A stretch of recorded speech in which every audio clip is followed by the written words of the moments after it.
Nais po namin na ipagpauna sa lahat na ang isa po sa mga aral ng Biblia na itinuturo ng Iglesia ni Cristo ay ang tungkol po sa araw ng paghuhukom. Hindi po kaila sa amin at marahil po ay alam din ninyo na hanggang ngayon ay may mga tao po na hindi naniniwala na may magaganap na araw ng paghuhukom. At madalas pa nga po ay patuya, may pangungutya nilang sinasabi na matagal ko nang naririnig yan. Ang totoo, maliit pa akong bata. Yung paghuhukom o ikalawang pagparito ni Kristo, narinig ko na yan. Subalit hanggang ngayon, hindi pa rin nagaganap. Kaya nga po, minarapat po namin na sa pagkakataong ito ay ating pag-aralan ang katunayan na may magaganap na paghuhukom. Bakit po mahalagang pag-aaralan natin ang katunayan na may magaganap na paghuhukom?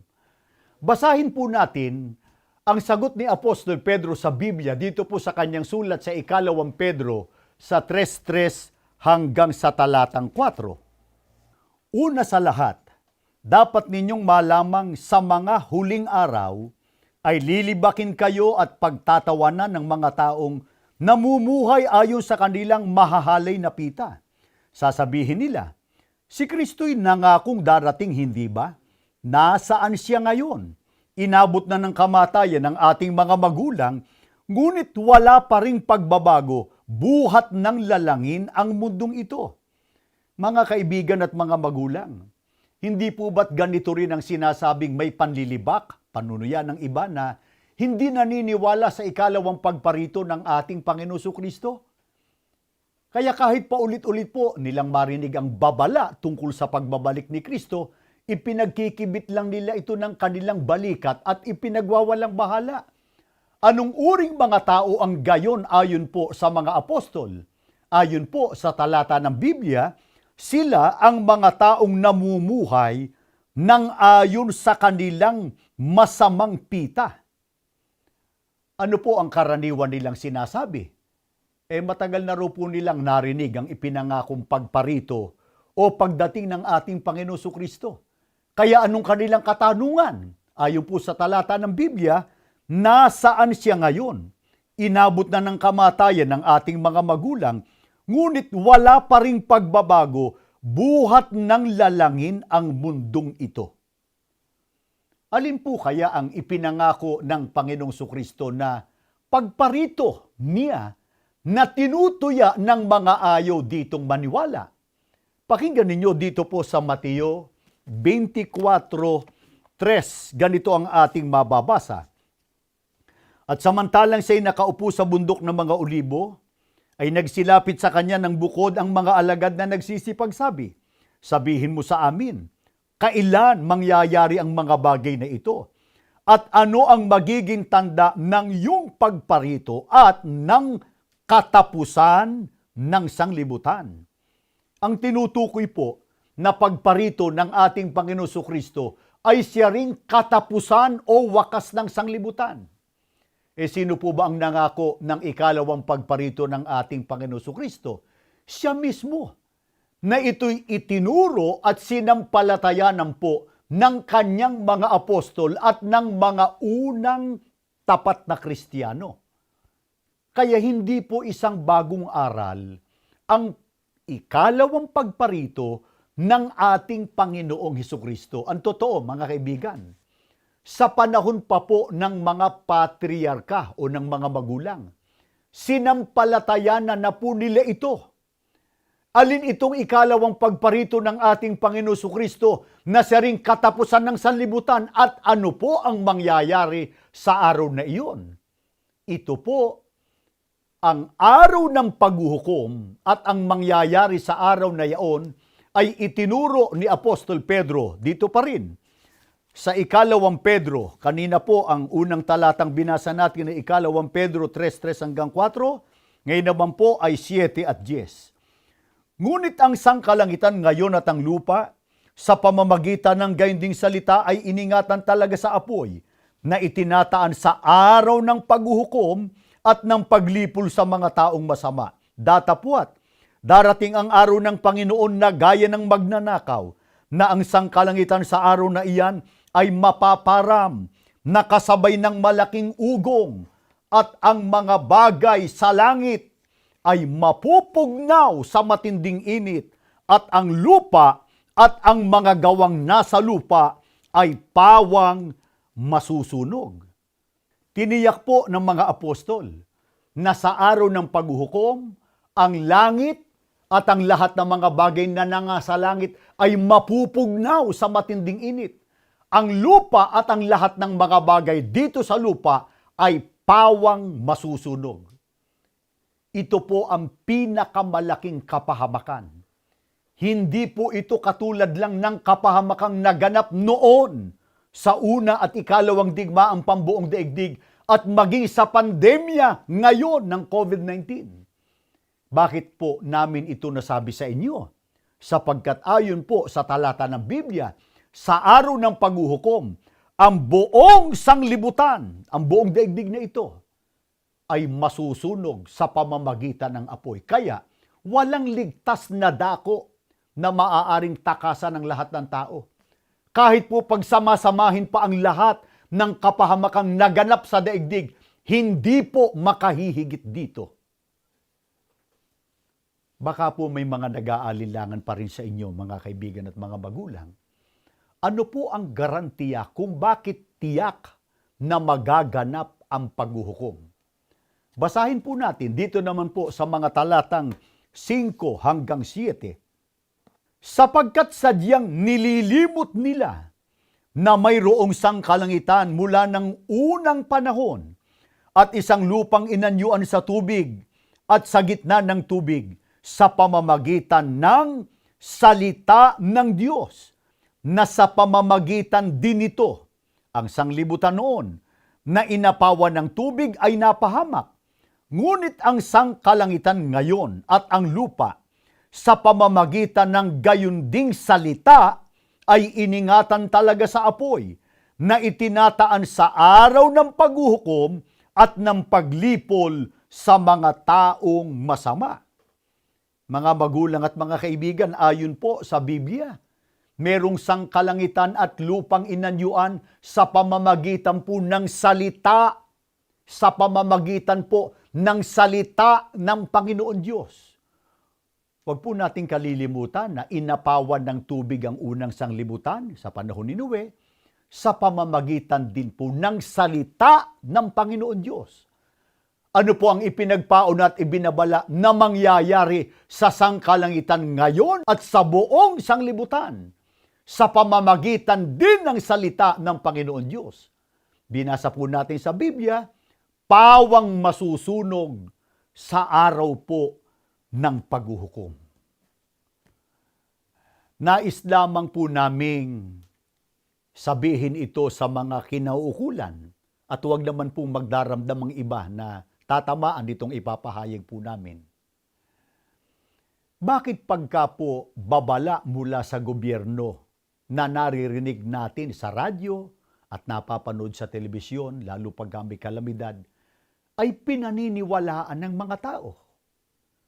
Pero bakit naman pagka po ang babala ay galing sa Panginoon Diyos, ayaw paniwalaan ng iba at nanlilibak o nangungutya pa?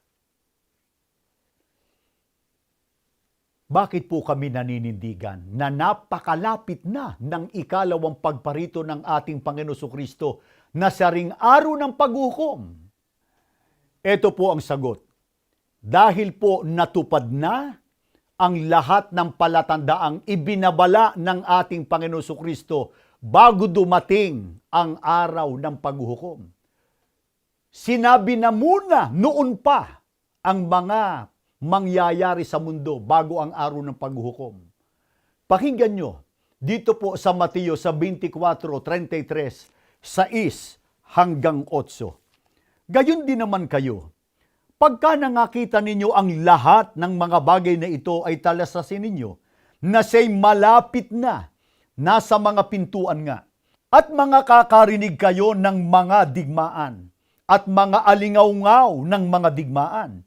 Ingatan ninyo na huwag kayong magulumihanan, sapagkat kinakailangang ito'y mangyari, datapwat hindi pa ang wakas. sapagkat magsisitindig ang bansa laban sa bansa at ang kaharian laban sa kaharian at magkakagutom at lilindol sa iba't ibang dako. Datapot ang lahat ng mga bagay na ito ay siyang pasimula ng kahirapan. Hindi po mahirap malaman kung malayo pa o malapit na ang ikalawang pagparito ng Panginoon Jesucristo sapagkat may mga ibinigay siyang palatandaang magaganap muna at masasaksihan po ng mga tao. Ang dalawang digmaang pangsanlibutan. Kaya ang sabi ng Panginoon Jesucristo, makakarinig kayo ng mga digmaan. Anong uring digmaan ito? Aalingaw-ngaw. Gaya po ng tinalakay na natin sa mga nagdaan, ang katuparan po nito ay ang pagsiklab ng unang digmaang pambuong daigdig noong July 27 nang nilusob ng bansang Austria, ang bansang Serbia. Akala ng mga tao nung katapusan na ng mundo o kaya magwawakas na yung digmaan, pero anong ipinagpauna ng Panginoon Jesucristo? Hindi pa ang wakas, sapagat ang sabi niya, titindig ang bansa laban sa bansa, kaharian laban sa kaharian. Kaya sumiklab po ang Second World War o ikalawang digmaang pambuong daigdig. Anong magaganap pagkatapos pa nito? Ang sabi po, mga kagutom, paglindol sa iba't ibang dako at pasimula ng kahirapan. Hindi po ba't nangyari na ang lahat ng mga ito? At ang iba po ay patuloy pang nangyayari at nasasaksihan ng maraming tao. Ano po ang nais patunayan sa atin ng lahat ng ito? Ayon sa Panginoon Jesucristo, pagka nangakita ninyo ang lahat ng mga bagay na ito, talastasin ninyo na siya'y malapit na. Si Kristo, malapit na. Nasa mga pintuan nga. Ano pa po ang magaganap sa mundo? Katunayang ang yugto ng ating panahon ang napakalapit na sa pagbabalik ng ating Panginoon Jesucristo. Ang babasahin natin nasa Lucas sa 21:11 at 27. Batay po dito sa isang salin ng Biblia Contemporary English Version, sa wikang Pilipino ko na po babasahin. Magkakaroon ng matitinding mga paglindol.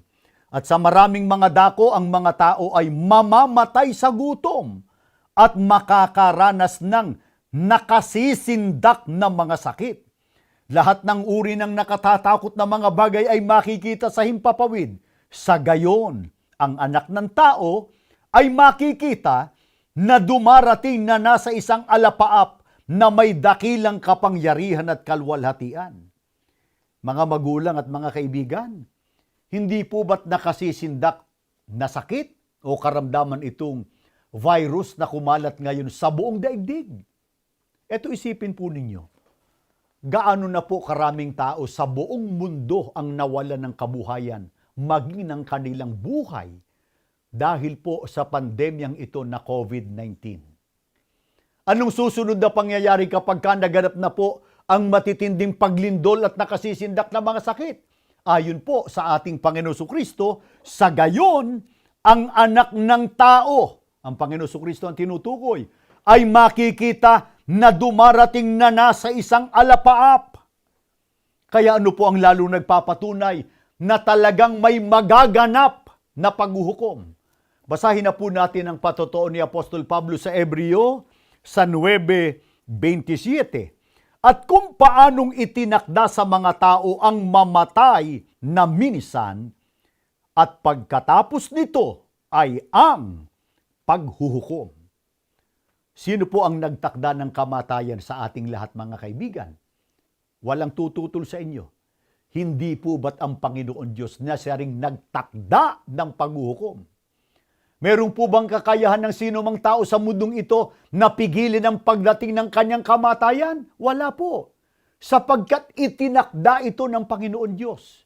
Kaya kung paanong natutupad ang kamatayan, tiyak po, matutupad din ang araw ng paghuhukom. Mga kaibigan at mga magulang, upang hindi tayo mapahamak sa pagbabalik ng Panginoon Jesucristo o sa araw po ng paghuhukom. Ano ang ipinagagawa niya sa ating lahat. Basahin natin ang kanyang pahayag sa Mateo sa 24:44.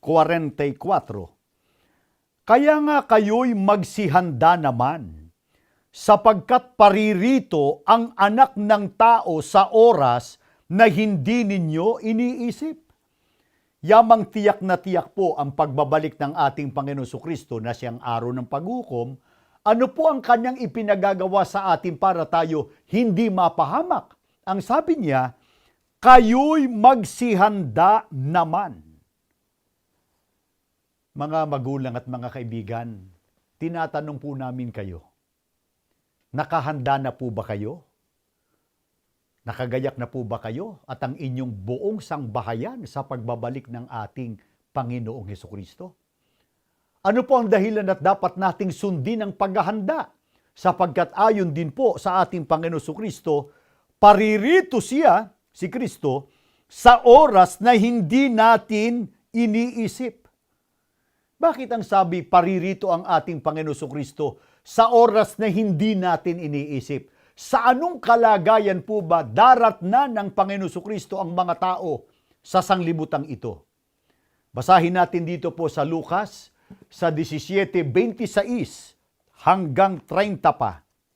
Ang pagparito ng anak ng tao ay matutulad sa kapanahunan ni Noe.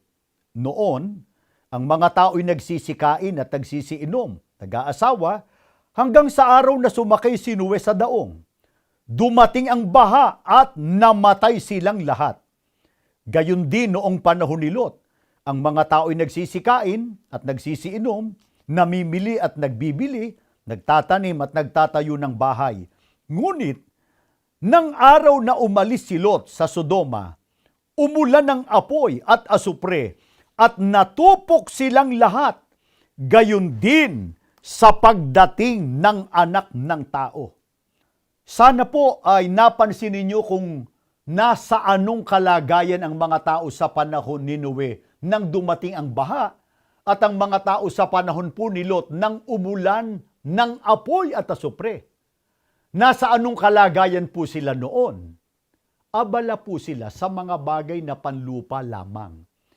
Hindi po nila pinaghandaan ng ibinabalang kapahamakang magaganap. Ang sabi nga po sa talata ng Biblia, noon, ang mga tao'y nagsisikain at nagsisiinom, nag-aasawa, hanggang sa araw na sumakay si Noe sa daong, dumating ang baha at namatay silang lahat. Hindi lang yon. Gayon din po anya noong panahon ni Lot, ang mga tao'y nagsisikain at nagsisiinom, namimili at nagbibili, nagtatanim at nagtatayo ng bahay. Kaya, ano po ang nangyari sa kanila?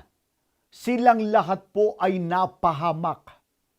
Ano po ang ipinagugunita sa atin ng kapahamakang naganap sa panahon ni Noe? Bahang gunaw. At sa panahon po ni Lot, na umulan po ng apoy at asupre mula sa langit.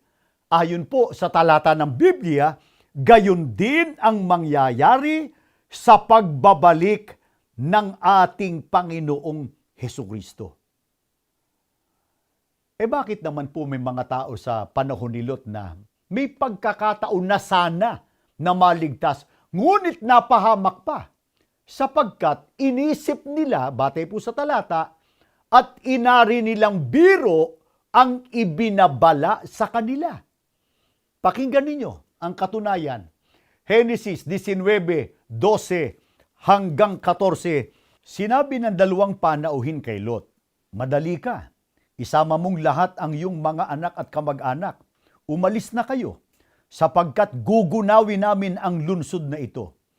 Dininig ni Yahweh ang mabibigat na sumbong laban sa mga taga-Sodoma, at naparito kami upang wasakin ang lungsod na ito. Pinuntahan ni Lot ang mga mapapangasawa ng kanyang mga anak na babae, at sinabi sa kanila, kayo'y umalis agad, sapagkat wawasakin ni Yahweh ang lungsod na ito.